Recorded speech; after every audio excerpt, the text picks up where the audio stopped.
Muling kinilala ang GMA Network sa 26th Trusted Brand Survey ng Reader's Digest. At sa ika-8 taon, nakuha ng Kapuso Network ang Platinum Award sa TV Network category. Ibig sabihin, GMA Network pa ang pinagkakatiwalaang network ng mga Pilipino.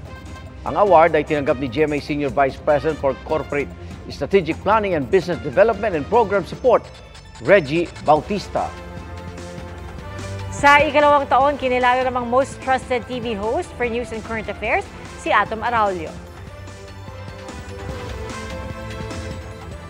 Napakahalaga niyang tiwala ng publiko sa atin because ang ating misyon ay makapaghatid ng serbisyong publiko sa Pilipino. Kaya yung tiwala, pinapahalagahan talaga natin at inaalagaan natin.